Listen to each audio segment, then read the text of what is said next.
Life is serious. We call it life or death. Somebody asked me one time if I had a good description of life. I said, yes, I think I've got a good one. Life is the struggle to keep death at a respectable distance. Death seems to want to move in prematurely. If you want to live a good, long, flourishing life, you've got to push back. And we're dealing with some serious matters here.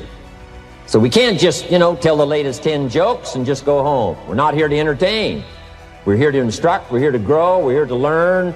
We're here to get the best we possibly can. Serious. Life is serious. The future's serious. And I'm asking you to take it serious. Take your own future serious. What you can do for your family, take it serious. This is serious business. Next, number 1 was get serious. Here's number 2, get smart. Don't miss the training class. You say, well, I've already been to one of those classes. I've already heard it. I got a good phrase for you to take home. That's no sign you got it. Just because you've listened to those millionaire tapes one time is no sign you've got it. I'm asking you to listen to them over and over and over. I'm asking you to dedicate yourself to a new level of learning. Study, learn, grow, change, develop. Never let it be said you didn't learn. One of the most difficult choices I ever faced in life was in 2008. I think I had maybe $30 million left, or $30 or $40 million left in 2008. I had 2 choices. I could put it all into one company, and then the other company would definitely die, or split it between the 2 companies. But if I split it between the 2 companies, then both might die. And when you put your blood, sweat, and tears into creating something, building something, it's like a child. And so it's like, which one am I going to let one starve to death? I couldn't bring myself to do it, so I split the money between the 2. Fortunately, thank goodness, they both came through. It's bloody hard to be a high-performance person. Gallup did a poll in 2016, worldwide, 87.6% of all the people on the planet, 87.6% of all the people on the planet are unhappy. Why are they unhappy?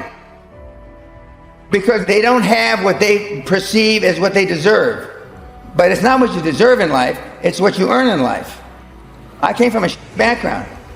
My dad beat me, I got in a lot of trouble. I found a way to turn it around.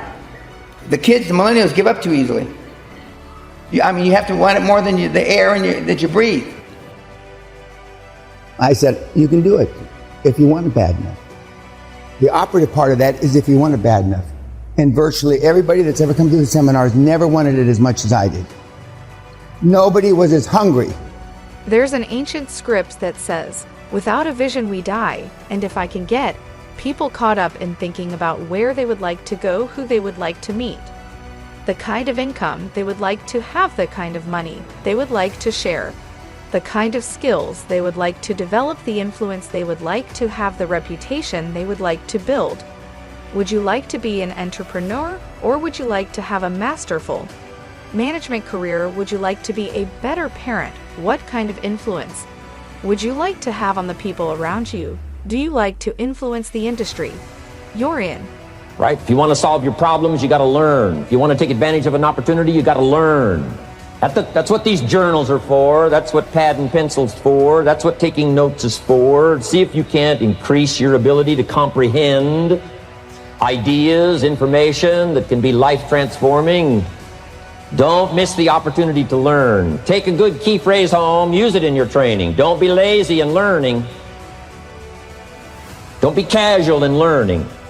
If you've had a bad week, just sit down and ponder that for a while. Study it. See if you can't pick up some ideas from a poor week and then make a better week.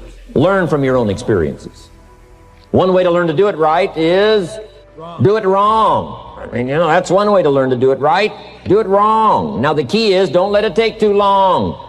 If you've done it wrong for a year, we suggest that's long enough. You don't need another year just to prove a point. No, 1 year's enough. Learn from your own experience.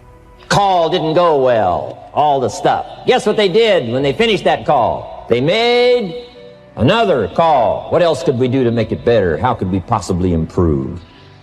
This is called the possibility for life change starts with education. Don't be lazy in learning. Don't be lazy in picking up the ideas. Learning is the beginning of wealth. Learning is the beginning of life change. What was your biggest failure, and how did it change you? Well, there's a ton of failures along the way, that's for sure. Like, so as I said, for SpaceX, the first 3 launches failed. And we're just barely able to scrape together enough parts and money to do the 4th launch. If that 4th launch had failed, we would have been dead. So multiple failures along the way. I tried very hard to get the right expertise in for SpaceX. I tried hard to find a great chief engineer for the rocket, but the good chief engineers wouldn't join, and the bad ones, well, there was no point in hiring them. So I ended up being chief engineer of the rocket. So if I could have found somebody better, then we would have maybe had listed 3 failures. How many of you can say that you're serious about it? How many of you can actually say that you're trying to be all you can be? Now, I won't insult you by asking you to raise your hand because you'll just lie. We all know what the real answer is, don't we? You're not. And so, if you want to be all that you can be, and if you want to be a high-performance person, I did know Steve Jobs. I do know Elon Musk. I do know Warren Buffett. I do know, and they're all ball busters. Success leaves clues, kids. And they all have one thing in common. They're ball busters. They're hard as nails. What kind of sacrifices are you willing to be super successful? 60 hours a week. Nobody is willing to work 60 hours a week to be successful. Nobody is willing to miss a holiday. If you booked a holiday and something important happened in business, would you tell your family to go on the holiday without you, and you're not going to go? Nobody said yes. The high-performance people, the one thing that they all have in common is they're hungry. Hungry for a better life. Hungry for change. Hungry for the tough love their parents didn't give them. Growth only comes through pain. No pain, no gain. Because you're not willing to make any sacrifices to be high performance. I still work 50, 60 hours a week. And I haven't had to work in 35 years. You got to get going. You got to take action. The disciplines is the miracle process. And here's how to get the miracle of your future going as far as disciplines are concerned. Number 1, do what you can. You might go home and set a whole new pace for yourself, and we call it cleaning up neglect. Should walk around the block, could walk around the block for your good health. Don't walk around the block. See, you're on the wrong track.